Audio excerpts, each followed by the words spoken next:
what I don't want to get sued like. Get sued by Highland Springs. Oh my, get rid of the fucking parking ticket. Piece of shit. I was so tempted just to not pay this, but like so much of my head was like, you know, you should just not pay them. But then I was like, imagine going to court and then being like, yeah, I just couldn't be fucked to do this. And they're like, right, well, we're giving you fucking hundreds and hundreds of pounds more, you knobhead. Hundreds and hundreds. They fucking would do. Yeah, 100%. Alright, go on, do the old clapperoo then. And start recording. Yeah. Right. So don't stop it now. Just let it roll and then just edit the footage. Yeah, exactly. I'll give it one more clap as well, just in case.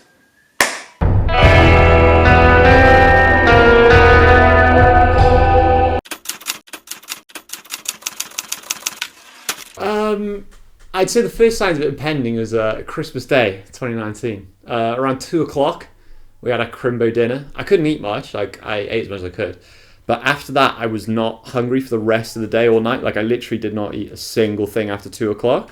I ended up going to bed that night. It was Christmas night. And I was just in massive amounts of pain. I couldn't sleep. I was just like in my bed going, because I had like stabbing pain in my abdomen. And I'd say about like 6:00 in the morning, I couldn't take it anymore. So I was like, even though I was like, 2019 would have been about 22, I was just like, Mum! Yeah, mate, I'll do the exact same. Mum! And then she comes in, she's like, what's wrong? And I was like, I'm unable to sleep. I'm in so much pain. Like, I was just sweating. I was just like groaning. I was like in a ball in my bed, just like, I can't do this. So they were like, oh God, what's wrong? I was like, I just haven't slept. I'm in so much pain. So they're like, well, you got to go to the hospital, mate. And I don't know some people, but like, I never go to hospital for anything. That was the first time I'd gone to A&E since I like injured my foot skateboarding. Like, I've only been to A&E twice at that point, and that was it. Really? Like, yeah, like my parents are very much the people like, if your arm's not falling off, don't go to fucking hospital. Yeah. I don't know. I think you're a bit more just like, ooh, get into hospital quickly. Well, I don't know. My mum was like the homie, what's it called? Home remedies. Like, you know, so she's like, never take any drugs ever. But like, I'm more paranoid, so I'm like, fuck it. And then I was fucking dying from something random. But yeah, so I ended up going. Took a while for them to set it up. And coincidentally, my neighbour, who's a doctor, was the one who actually saw me in A&E. She came in being like, hello, Rhydian, I'm Dr. Bridget, your neighbour. And she had a look at me and they decided that from the symptoms in my bloods, they thought that it was an appendectomy that was needed. So I had to chop out my appendix. So from there, I was basically told, like, you can't eat anything, you can't drink anything, because in the morning you're going to be having surgery. Yeah. They took me up. I was in a private room that night. It was bloody lovely. I don't know if they had those. I thought it was just wards or whatever. Yeah, so it was just like, so it was in a ward, but there was just this one room where it was just me in it. It was quite nice. I felt very posh. And slept the night. I was really fucking hungry though. Did they give you drugs then or not? I was on a drip, so I don't know what they'd put me on.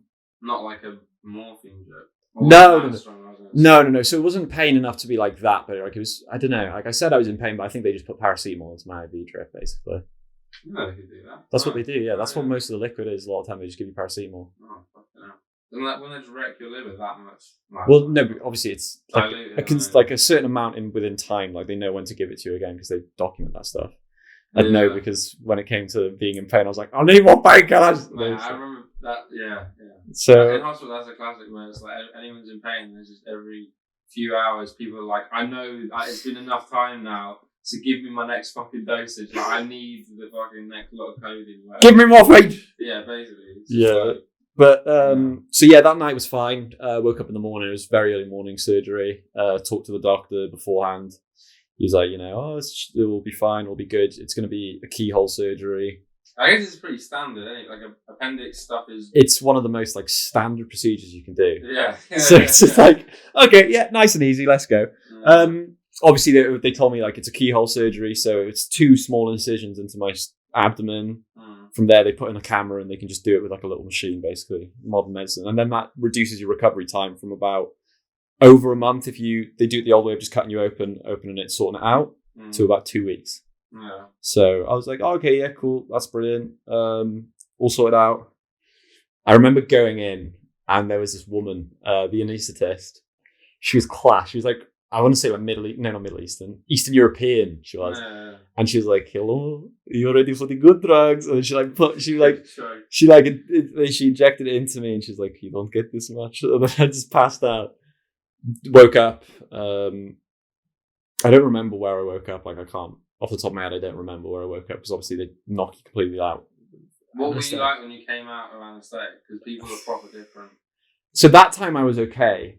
That one was fine. Like I think because it's such a standard procedure, I don't even think my fucking parents were there for when I woke up because it's just it's an appendix out. Everyone knows a fucker that's had their appendix out. Yeah. So I thought okay, that's fine. But the funny one was because obviously it was Christmas time. My partner, her family's in Neath, and they were like, so she told her mum, she's like, "Oh, Rhydian's having his appendix out." She's like, "Why aren't you going back then?" And she's like, "It's such a standard procedure. I'm not going back." But on that day, so it was on Boxing Day, her mum was like, "You're going back." So she had to book a bus for the 27th to get back. She didn't, so she had to she's basically, I think she came back on Boxing Day because I think she was there with me afterwards. So yeah, I woke up, I had a lot of pain in my stomach area, and I did ask the junior doctor who was there, he hadn't been there long, obviously, it was December, I think they start in September. They say that's the worst time to get ill, is when the junior doctors come in. You're more likely to fucking die. No. I didn't trust that stuff before. I remember when I broke my leg before, I was just, I'm not being seen by you. I was probably, I guess when you're in pain, you don't care though. Yeah. So I was like, I'm not being seen by you. And he's like, I've just started. And I was like, well, you can fuck off. You're not fucking doing anything on me. Yeah, I was sound with him. I was like, how you doing, mate? I think it's because you broke your leg quite a while ago. Was that when you broke your knee, or was that when you broke your foot? No, my knee, yeah. Oh, yeah. You were quite young back then as well. Yeah. I didn't mind it, so I was talking to him, he was like, oh, it's probably trapped gas, because they have to, inflate you to do that. I was in a lot of fucking pain. And they're like, it's fine, you can have some morphine. So I was having oral morphine every 2 hours or something. They put paracetamol. Yeah. And then, so I was still in that little room by myself, and they were like, oh, we need to give that to someone else. Can we put you into a day unit? So a day surgery unit. It was a bit of a pop-up ward. They just put I don't know the ins and outs of it all really, but I got put in there. I don't remember the nurse for the afternoon, but my parents and Jess came to see me, and I was just like, the one I said to Jess is, I would happily shoot myself in the fucking head right now to stop this pain. What, the stomach pain? Yeah. Oh, and so Jess thinks I'm a pussy when it comes to pain anyway. And she was like, you're fine. And this is the problem. This is why fucking people shouldn't do it. If your friend has a low pain tolerance, don't dismiss it. Because everyone was like, oh, he's fine. And I was screaming in pain. I was like, ah! And Jess was like, yeah, me and the nurses rolled eyes at each other because we thought you were just being a little coward. That's mad. And so, yeah. And I would be like, I need morphine. I was just I think then they thought I was just drug searching and demanding painkillers. I don't know. Because that is always the classic as well. It's we can't give you any more morphine yet. You definitely could. You just they don't want to. They don't. I'd spoken with doctors. Obviously after it, I'd spoken to a couple of doctors. A friend of mine, he's quit being a doctor now. It's too stressful. But he was like, to be honest, mate, I think they should have just given you more morphine. Who cares if you get an extra dose? Yeah. So they all thought it was trapped gas. And then we come to the night time. This is when it gets a bit. So I didn't sign any non-disclosure agreements. I'll say I sued the NHS. I won. I didn't win much money, but I won. Yes, but so they just told me oh, we've got the new nurses coming in. My dad actually told me, because he was a porter in the hospital at the time. He's like, they're agency nurses. I didn't know what that means, but the agency nurses are essentially people who travel from a further distance away, make probably double to triple the amount of pay actual nurses make because they're on call and in demand. So there's a lack of nurses in that hospital. They'll call in, instead of just getting more nurses, they'll call in nurses that work for 3 times the amount of money for a day. I guess it's some stupid logic of short term. They're I don't even know. It doesn't make any sense. To be honest, mate, it's probably just someone's mate's company. Oh, yeah. That's yeah. So they were fucking horrible. So obviously unbeknownst to everyone, I'm currently pissing blood into my stomach. That's what happened. They nicked me in the surgery. They didn't catch it. So I'm just pissing blood in my stomach. Slowly, admittedly. Do you know where it just cut something in your stomach? They could not find it when they went into the second surgery. They could not find where the cut was. but I was just pissing blood into my abdomen. Okay, can you? I guess you can't feel that. No? You just know there's pain. It's just like, it felt like I was being stabbed in the stomach. Like every time I was like breathing out or in, one of the two was like just creating. Why does it hurt having? So it's in your stomach. The blood's basically pooling into like where your other organs are. Is that what it is, or? So yeah, I think it wasn't into my stomach, but it was like in my abdomen area. Just all my blood was just piling into there. I think maybe like, I don't know the specifics of that. Maybe it's like a pressure change of just like there being stuff like adding extra pressure onto your. Yeah, because I guess when will it stop? 'Cause if you're bleeding, it's like when will it stop bleeding? And it's a limit. Especially and then obviously because there was probably a cut there was pain from that. That night I had the agency nurses with me, and wait, which day is this as well? So this would have been the 26th, I want to say, because that's when the first surgery had happened. This was the night of the first surgery. So like, they kept me in because I was in so much pain. I could have gone home that day if I wasn't in pain. Oh, they kept me in because I was in so much pain. So that's the 26th. It hadn't been long since I'd had it'd been under 24 hours since I had surgery, essentially. And they, I was in a lot of pain. I couldn't sit forward. Like, I couldn't move this. I was like having to lie down, and I was telling them like, I'm in so much pain. I need help. And they're just like, oh, you'll be fine. You've just got trap gas in your stomach. I'd bitten into my arm. There was a massive indent into my arm. And they were like, why are you doing that? I was like, I'm in so much pain. So they were like, come on then, let's go get you x-rayed. So they go and x-ray me. Because it's late at night. It's a bit like quieter. They can just go give me an x-ray. You don't see blood in an x-ray. Yeah. And like, to get onto the x-ray machine, I have to move off my bed. But I was like, I cannot physically move. Yeah. So they had to put like a sheet behind my back and basically pull me off and onto one. I was screaming in pain. It was like, because obviously like I'm moving so much there. That pain was just like, too much. And then like, I'm losing blood, so I'm starting to feel dizzy. And I was just like, I'm really sorry. I'm just in so much pain. I don't know what's going on. I remember saying that to the x-ray people because they were getting pissed off at me because they didn't understand what was going on. So I was like, oh, okay, we'll get on with it. Oh, come on. After the x-ray, I'd say this is the worst part in terms of like how it made me feel, this next two here. So like, obviously I couldn't sit up. I'm in a bed, my knees are up, and I was like, I need to use the toilet. I didn't have a catheter in. I don't know if you can see, but like my legs are up right now. Oh, yeah, like my legs are up. Wait, this is how you are on the bed now? Yeah, literally. So I'm like lying down all the way with my legs up like that. And to use the toilet, I had to... Shut up. I need to use a bedpan. Let's go. I pull down I had to pull down my shorts like this in loads of pain. Jesus. To pull my dick out to piss like that into a bedpan. I then couldn't move the bedpan anywhere, and I couldn't get my trousers up, so I had to call the nurses over as an emergency. You're going to get banned from this interview. As an emergency. And they said, Rhydian, sort yourself out. We don't want to be seeing you like that. It's embarrassing. Jesus. And so they helped me put my stuff on. They put that back out the way. So they were like, next time you need a toilet, you stand up. So next time I need a toilet, stood up.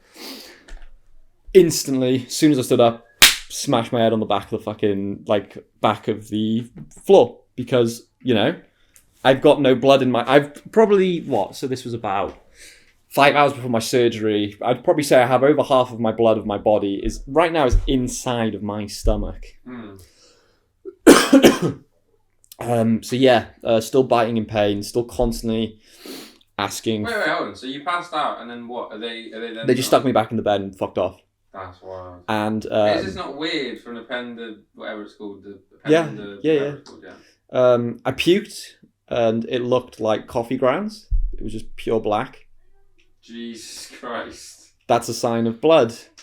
Wait. So, and then I'm guessing the nurses either didn't see this or just didn't. They were like, oh, that's just normal. Whatever. This is a payday. Yeah. So I obviously once all of this had gone through, I'd requested my files. We were looking at my observations. So nurses every 4 hours or so have to take observations of you. They'll ask you for a pain. How's your pain on a 1 to 10? And they'll write down anything you say. So all of mine had things like, is in excruciating amounts of pain, has bitten his arm to alleviate the pain. Yeah. Pain score 0. Oh, right. 0 out of 10. There's no document of me falling. There's no documents of me throwing up. There's no documents of me having to have help while I pissed. All things that happen, but, you know, when it comes into... It's all hearsay when you go into a court. So they just wanted to cover their arse, basically, so that's why they probably didn't put certain things in. Well, that's what I think. I can't say. No, but it makes They're clearly in the wrong. They've given me money. Yeah, it makes sense. They've admitted defeat. Way. Yeah. Yeah. But yeah, so then I'd say about 5 a.m, a doctor's coming around. And I don't remember much at this point. This part, it all becomes a fucking blur. But I remember him coming in and he was like, what is wrong with him? And they would check my blood pressure. My blood pressure was fucked the whole time. Another sign of blood loss. Yeah. And I remember this doctor came in and saw them and was like, what the fuck is wrong with him? Why does he look like that? Because I was going yellow. Right. And I was like, lying in bed, I was like, I don't know what's happening right now. Like, I genuinely said that. I was like, I'm in a lot of pain. He was like, get him up to fucking emergency surgery right now. What's his blood pressure? Check the blood pressure. Get him up to surgery. Yeah. I go up to surgery. Same woman there as the anaesthetist, because this is emergency surgery right now. They're like, fuck, we need to get him in. Because they don't know what's going on? Or... I think he suspected internal bleed. I don't know. But he clearly saw something that was happening and got me straight up to emergency surgery. So he was like, get him up. I saw that anaesthetist again. She was like, hello. I was like, am I getting the good drugs again? She was like, yeah, you are. She wasn't playful at all. She was like, yeah, come on, let's go. And after that, I woke up out of anaesthetic that time. I don't remember this, but basically from what I was told is they were like, we're going to have to put him into an induced coma to put him on a ventilator. Jesus. Full COVID this was as well. I was going to be on a ventilator before any fucking... they were like, he's not responding well. We need to put him into a coma to put him on a ventilator. Because you have to be put into a medically induced coma to be on a ventilator. Yeah. And apparently, as they were like talking to my mum and my dad and my Jess, my partner, they were like, "There's the chance he's not going to make it. He's a young lad, so we caught it, but there's a very high, there's a chance he's not going to come out of this." Yeah, well, that was what I was going to say. Is how close. Well, also, I guess if that doctor hadn't have seen it, and if it had just been left, then would you just die? I guess I would have died on that table in that day unit. Yeah. What, like in that night or so, or because it was? This was early morning. Oh, okay. So later in the day, it would have just kept getting worse, basically, to the point that... Well, when they found me, I had 80% of my blood in my abdomen. 80% of my body's total blood in my stomach area. Jesus. So I think it was like a 5-hour surgery of just like major transfusions, trying to find what happened. It's basically just dumping all the blood out of your stomach? Or... Yeah, and trying to get new blood in and accepted. I was resuscitated on the table. Yeah. So my heart stopped. I stopped breathing. One of the two. I don't know what that means. We didn't actually find out. That could mean that I died. It could mean that I'd stopped breathing. It could mean that my heart stopped. But I mean, I guess your heart stopping is sort of dying, isn't it? Like regardless, isn't it? Well, I don't know. Yeah, I guess. It sounds like dying. Yeah, I don't know what the situation was. I was resuscitated on the table. So, but yeah, obviously, as I was saying with the medically induced coma, basically they were saying that. And like, because I was unresponsive, I should have been like waking up. And they were like, we probably have to put him into a ventilator because he's not. And apparently I just started going, and like, I had a huge tube up my nose. And I was basically like, they sort of came to it in front of them, which they weren't expecting. They were like, oh shit, he's awake. Yeah. And like, I don't remember any of this. Obviously, this is the anaesthetic talking, but I was like, I had a tube in my nose. I was like, I've got to get this out. They were like, Rhydian, you can't be taking that out your nose. I was like, I need to get them out of my nose. Who out my nose? How out your nose? The dirty paedophiles of the NRA. They're up my fucking nose. I've got to go up there. Wow. And then like apparently after that, I was just like, I just started like convulsing, and they basically just put something in me to like pass me out again. They were like, okay, he doesn't need to go into a coma. He's going to be okay. Wait, who was there to see? Wait, no, like Jess or your parents? My mum, my dad, and Jess saw that happen. Oh my god! And I started like convulsing, and they basically like took me away from them, and just like did something to me. I woke up and I had no recollection of anything that had happened. Like I forgot that I'd had a second surgery. So you just knew that you'd been really ill or in pain or whatever, then you just woken up. Yeah. No. And then I woke up. I had like a tube up my nose. I had like a tube in me there, a tube in me there. I couldn't move. Like I was in so much pain. I was like, what's happening? They were like, you went into a second surgery. You almost died. It's like, no, I fucking didn't. I literally no, I fucking did. They're like, yes, you did. You've had 2 surgeries. Wait, are these nurses still there at this point or not? No, they're gone. They're agency nurses. They're in there for one day and then they go. Oh, literally one day? Yeah. Right. So they're nowhere to be seen. Nowhere to be seen. Never saw again. Did you think about them when you woke up or not? Were you like, No, did it no, not come no. to your mind? Not come to my mind at all. Yeah. There was too much going on at that point. Yeah. But yeah, I woke up. I was in tremendous amounts of pain. That's basically the starting story of it, really. Yeah. Wait. So what they? Because this is the weird part as well. Is because there was. I was trying to remember the timeline because I remember there was like a party thing at Declan's, and then we were just like, oh yeah, we'll see you for Rids and that was New Year's Eve. Yeah, so that's what I mean. But then it must have been. So you were in on you had surgery on Boxing Day, which is the 26th. Yeah, 27th. And then 27th was the next one. Yeah. And then that's what I mean. You must have spent days in there. Then. I was in ICU for about, I want to say, 10 days. Oh, fucking hell. I was in intensive care for 10 days. So that's what I mean. So even after you No, more like a week. I think I was in intensive care for a week. So even after you've had the second surgery, then I'm assuming you're still just like out of it as well. Like you can't. Cause that's what I mean. Cause that's what we were thinking. Because that's why I think someone was trying to go or trying to message you or something like that. I think it was someone was. So I said I'll come out because I was like I won't drink, but I was like I don't know if I'm going to be out because I'm having.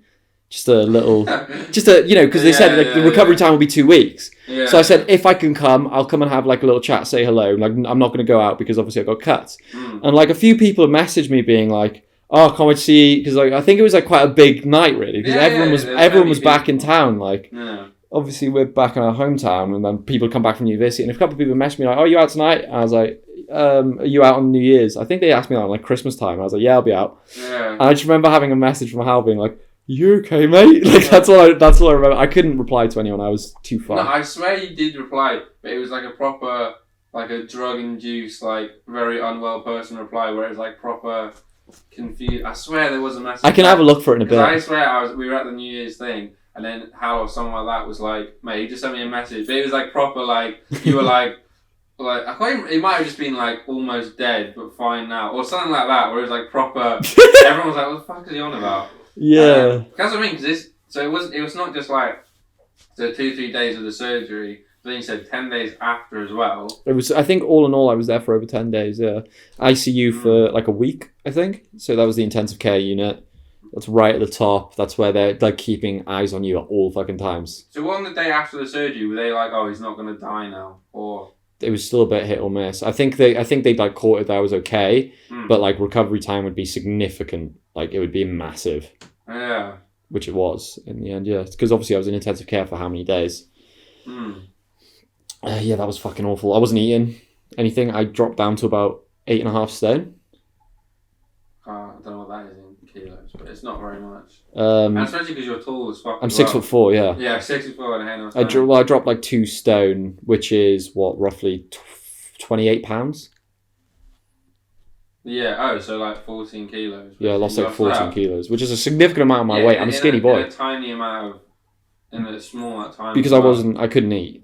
I was in too much pain to eat. Wait, so when did we see you? Was that in the New Year? You were after New Year's, mate. You were way after New Year's. No, because I wasn't in intensive care then. I was in a normal ward. Wait, so how long were you in hospital after the intensive care then? 3 or 4 days then in normal ward. Yeah, so it's like 2+ weeks usually for the whole thing. Yeah. Because I don't know if you remember us seeing you then. Because you were pretty smart. Also, you know what's mad is when we were chatting to you, I was like, oh, he's fine. Well, obviously you weren't fine, but I was like, well, he's talking or whatever. But then in retrospect, you were definitely like smashed on the drugs they were giving you. I was on tramadol at that point. Okay. I was on some very good drugs. So you're proper like glazed over and like sort of very pale and like sweated, and I was like, I don't know what's after this. So yeah, by the time you saw me, I was probably on the course to getting better. Like they thought, once you're out of intensive care, it's like, okay, you can be monitored less amounts of time, you'll be okay. So yeah, by the time you saw me, I was actually in a good way compared. Yeah, definitely better than it would have been, obviously. I'd say, yeah. Wait, so when did the thought of the nurses? Because I'm assuming you basically feel like, well, if I was in your shoes, I'd be like, this the fucking nurses who were treating me like shit. And didn't pick up on it. Yeah, I think that came out quite quickly because my dad was like, why didn't they spot this? Oh, yeah, of course. So I think even in the messages like you were talking about that I said to Hal, I think I'd said about the nurses fucking me up. So like I clearly knew that they were the issue. So when you So how long after you... So obviously you get out of hospital, you were just back at home, obviously, and then you were off work for... 2.5 months. 2.5 months, yeah. And then during that time, were you basically just still recovering? You weren't thinking like, fuck, I need to... Like, this needs to get sorted, the fact that they just ignored... So my dad jumped into that quite quickly. Obviously, because he worked in the hospital, he knew the ways to get things done. Yeah. So he'd already requested all my files.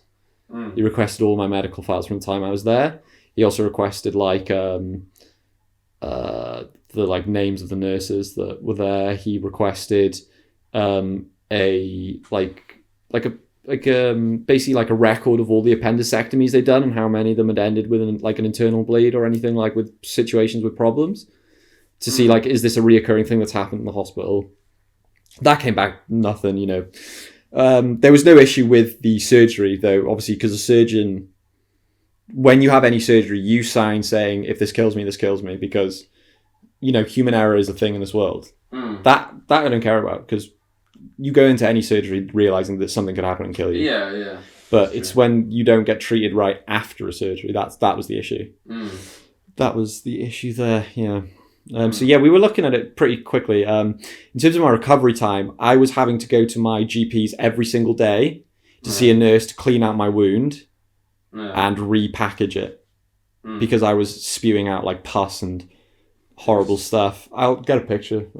I'll send it to you. You can put a picture right here of my like horrible gaping holes in my stomach. You can still sort of see, I mean, your scar is much better now anyway, isn't it? But, yeah. So like, if you look at it, you can see like there's two like larger bits. Those were open holes that were just had rotting flesh in them essentially, and they were getting packed every day and cleaned every day. And then on the weekends, a nurse would come to me to do it. They'd come to my house to do it for me. It was disgusting. And so how long after that did you be in the whole process of like legally being like, I have been done wrong here? Literally instantly, my dad was getting on it. By the time I was back in work, we already had our file, and he talked to the legal team. We were just waiting on replies from them. So it all came down to how long the NHS was taking. They did take a while, but they basically said, look, we're happy for you to do an investigation because something wrong did happen. We will pay for your legal fees. So we went and found a lovely medical negligence specialist in Cardiff that was very expensive. Just charge it to them, isn't it? Yeah, and then all of that got charged to them. There was a lady named Ellen Hawkley. She was amazing. So when was the actual final decision on it then?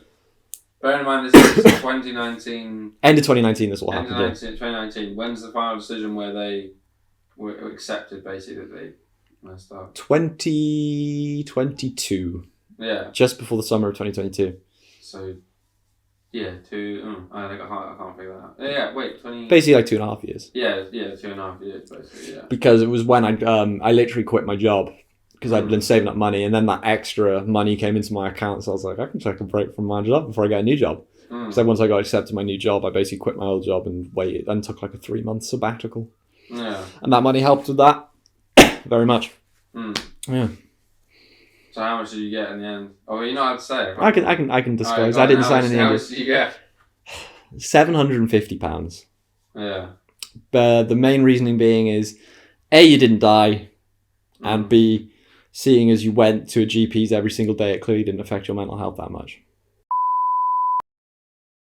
Yeah.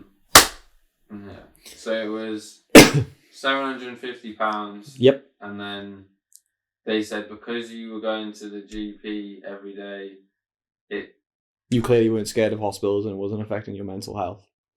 Well, was that part of it? Yeah. Oh, right. Because it has, I won't lie.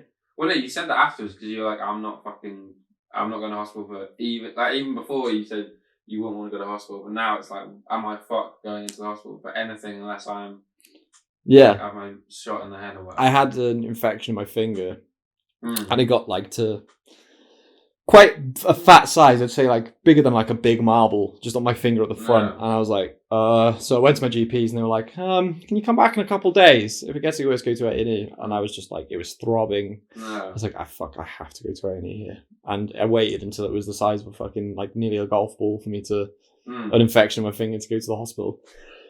So how do they figure out 750? As in, how do they arrive? Do they explain how they arrived on the number? They didn't explain how they arrived on the number. Obviously, we were gunning for £1,000 by the end because we realised we weren't going to get much money. We were just... So what was the case you put forward then? You were basically saying that... Was it saying that... Stress caused to me during the time I was there. What was the thing... Was it because of the treatment after the first surgery? No, Treatment after the first surgery. By those nurses specifically? By those nurses specifically. Okay. So it's basically them... was it like negligence or however you say it? Negligence, distress on myself, stress caused by it. Not finding that out straight away was a big one. Sorry, I need to take a drink. Sure. You got me emotional. No, that's mad eventually. So yeah, the stress in my body. Well, that's what I mean. It's also like, it's 3 weeks, but then 3 weeks going on 2.5 years afterwards as well. So it's not really like done in your head, I guess, for 2.5. Well, obviously it's not ever done, I guess, to some extent, but it's like 2.5 years. It's still like ongoing and being like, right, what the fuck's happening? Yeah, part of you does think like maybe I should have taken it to trial. Oh, you can do that. That's what the money was for. So let's not go to trial. Here's £750. But then what would it? No. But I talked with my lawyer, Ellen, and she was basically like, because it's your word against theirs, it's not really good in a court of law. Because obviously I said stuff like they mocked me because I couldn't piss by myself. I fell and fallen in my head. They didn't document any of that. Yeah. But what about the thing, like, is that still on record, though, the thing of you saying you're in all this pain, biting you and that, but then the pain level is 0? Is that, like, officially recorded? That's officially recorded. That became negligence on their part. I was going to say, that, I feel like that surely is enough of an indication that they weren't doing it properly. You'd think, wouldn't you? But I guess, I don't know about trials. And that, it all comes down to, like, the random shit. So, obviously, like, another thing was very big help from my aunt, who's a nurse. She's been a nurse for 30 plus years. Yeah. She looked through those obs and was like, this is all wrong. What the notes they made? Yeah. So that was a big help. But like another part of it was that basically like the agency had emailed those 2 members of staff and telling them what had happened, and we requested that email. We requested, are they going to be doing any additional training because of this? They never got back to us on that stuff. Yeah. So. Are they just like built to hand? Is like the legal department there just fully ready for it, and they're just not gonna? Is it like you'd have to have so much money to... Yeah, I think they knew that obviously they're going to have to pay up, but it's trying to work out what's the least amount they can give someone. The argument was I didn't die, so I didn't get a lot of money. Yeah, but then... Yeah, but it's like, well... Yeah, but you didn't die, mate. But it also, like, if you died, then like, it'd be a different fucking lawsuit. So that's not... It's almost like, well, how about we focus on the case at hand and not... your leg hasn't fallen off, or other things could have gone wrong. Yeah, that's what it comes to, yeah. Yeah. But yeah, £750 for that. That is mental. Yeah. It also, like, affected I will say, like, it did actually affect my health a lot. I don't feel invincible anymore. I don't know. I think I just had this stupid feeling in my brain. I was like, I'll fucking do it. When it happened. I mean, you're 22 and a half. Yeah. Wait, 22? Yeah. We're around 22, I'd say. Yeah. I feel like most people in their early 20s probably don't get, like, a proper... scare. Yeah, shock being like, oh, yeah, you could very easily die. And also, it's not like... Also, something's out of your hands. Completely. So it's not like you fucking drank a bottle of vodka and fucking... Well, you know what I mean? Did something drunk or... It wasn't my choice to have the bleed. Yeah, exactly, yeah.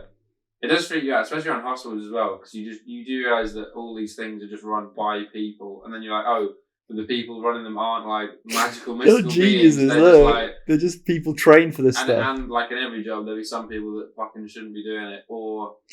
They're doing it too long and don't give a shit anymore. Either they don't care, or they just fucking... Yeah, they just shouldn't be doing it. That'd be mad. So I'm assuming they're probably still practicing, those nurses then. I assume so. Yeah, because I guess they... What's wrong, Ross?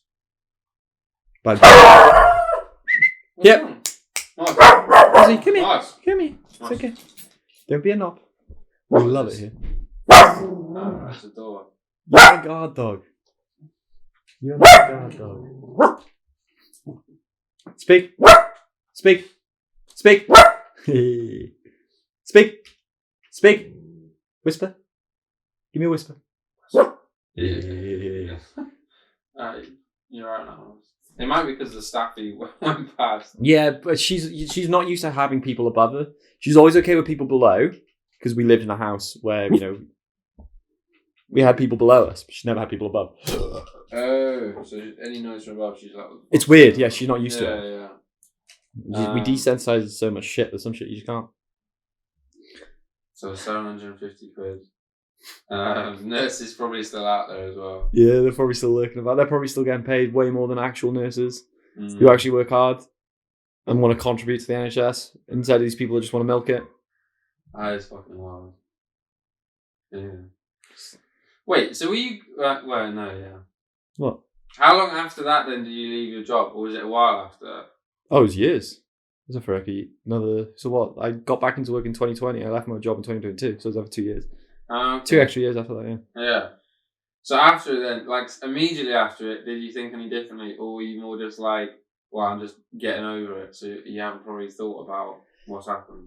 Difficult while you're in the hospital. It became a little bit easier after I was in hospital. One of the things I noticed, I was saying I love you, even to just my mates. Like I never really did that. For like a very extended period afterwards, I was saying I love you. Like I remember like one of my friends, Steve, called me. I was like, oh, I love you, bro. He's like, I love you too, mate. And I was just like, why have I done that? I was like, oh, it's because you never know when the last time you're going to speak to someone is. Yeah. You truly never know.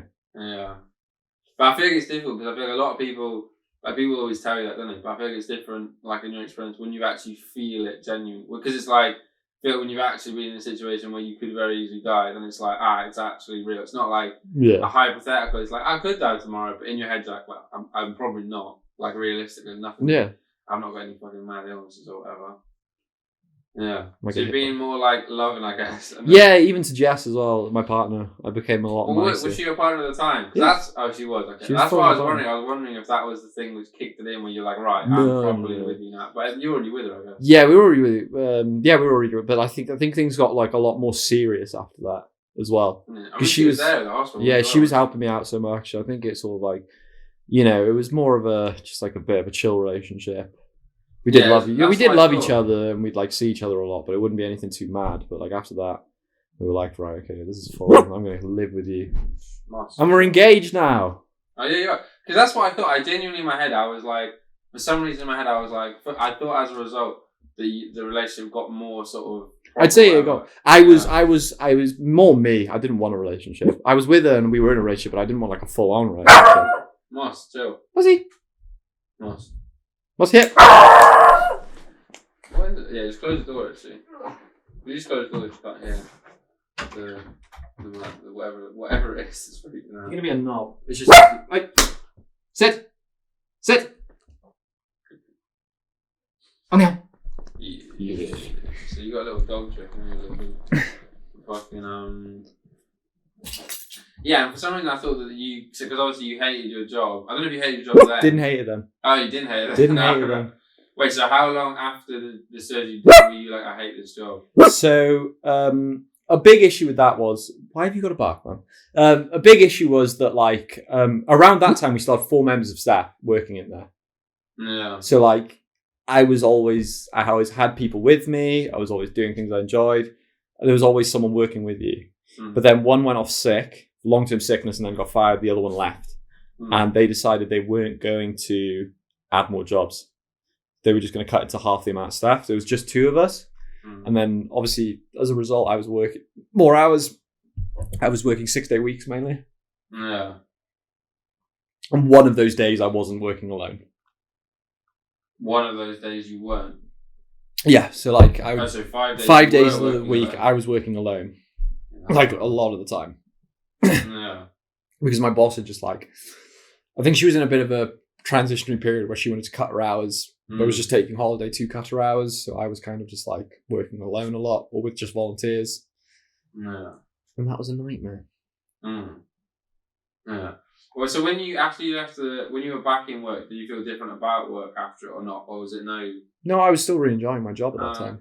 Okay. I was also just like, at that point, they were like, just sit. You're never working alone. Just sit on the till. Just serve people. Because obviously I couldn't do heavy lifting. Because my wound had been cauterized and all that. I was still had internal stitches, was still like sticking out a bit. So I was very much doing very relaxed work to start. Yeah. So besides then, obviously, the thing with your relationship, is there anything else you noticed that changed since getting out of the surgery, or in the sort of months or years that have followed? More of an anxious person now. Yeah? Yeah. I didn't used to have any anxiety at all about anything. I would just go out and do things. Yeah. Like I didn't care, but now there's a bit more worry, and like maybe I prefer to have things planned a bit before I do them. That's true. You do seem quite different in that, especially when I hear stories about you in uni being a fucking. I don't even know. Doing mad shit, and then now you're proper like, right, I like things take organised. my dog for a walk at 7 a.m. and I got to fucking, I like to plan things out more now. Like I like to have a plan. So like, whereas like before when I just went traveling, I was like, oh, I'll work it out. I'll find somewhere to stay. Like I'll just get a flight here and I'll find somewhere to stay that's close nearby. Maybe where's the cheapest hostel? I probably wouldn't do that now. I'd rather a very structured holiday. Yeah. Do you in any way, which is a weird question, but I feel like oftentimes I start to ask people sort of end up do a bit. Do you in any way feel? Actually, no, this is a weird question. I was going to say, do you feel grateful for it happening? Well, that's maybe the bad way of saying it. There's a sense of like. No. Double-edged sword. Double-edged sword, isn't it? And it brought me closer in my relationship and made me realise what I had to an extent. Not did it just change anything with your parents or not? Not really. I can imagine your mum being fully freaked out. Oh, I was quite a bad one, but I was actually just like sick of them up. But they were coming in every day. I'll ask you because you're just with them all day every day. Yeah, I was like, like when I was stuck in my house, like 2 months or so. 2 months or so, just like stuck with my parents. Like I couldn't drive, I couldn't go places. I was stuck for like 2 solid months with them, so I was it's driving me a bit stir crazy. So like, it's a cabin thing, isn't it? Yeah, so like once I'd recovered, bang, we go straight to lockdown.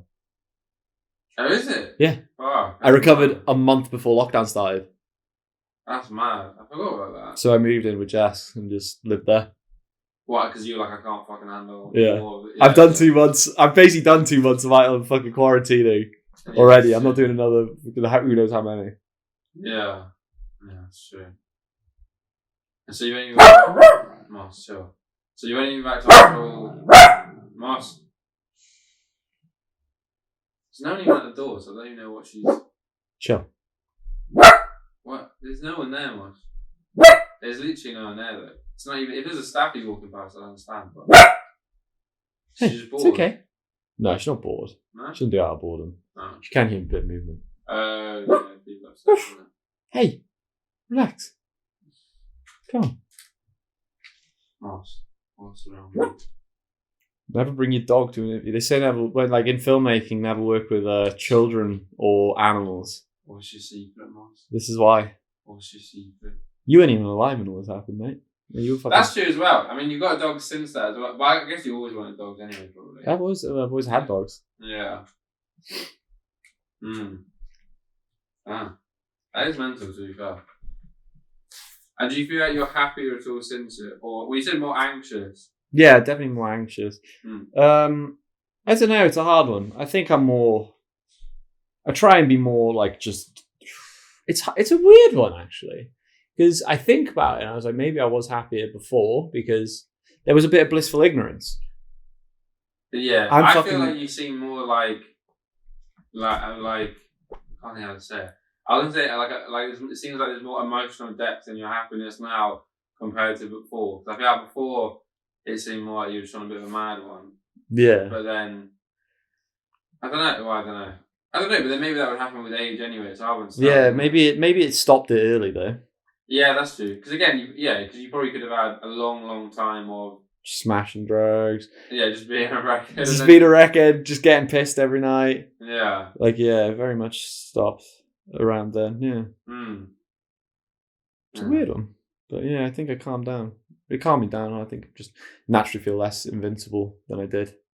I guess that's good. And like you said again, it definitely is a benefit of like, well, that's like the stoicism thing we were chatting about the other day. It is literally like, they tell you to like meditate on your death, like every day is what they say, but that seems a bit intense. That's intense. But I do understand the logic, because it's basically being like, picture everything that will happen eventually, which is fucking horrible, and then put it into the context of like, right, well, should I be arsey to this person now, or should I be like, like you said, I love you, mate, or whatever. Yeah. Because it's like, well, like you said, they could just be dead or you're dead or whatever. Then it's like, well. That'd be shit. I didn't say that. Yeah, I guess. I think there's probably more levels to it. It's hard to say though. I've always been quite a happy gentleman anyway. So yeah, that's fair, yeah. So it's always been pretty happy, pretty glass half full kind of guy. Yeah. Still say I am. So yeah. So have you got any final comments then? Any final words of wisdom? Moss has calmed down now as well. Yeah. I'd say. Live every day like it's your fucking last, huh? You never know what's gonna happen. Obviously. No. What's the fucking one? Oh yeah. Now you can't leave. And now you can't leave. Okay, now say it again. We'll do a real close up and I say, now you can't leave into the camera, and then I'll finish it.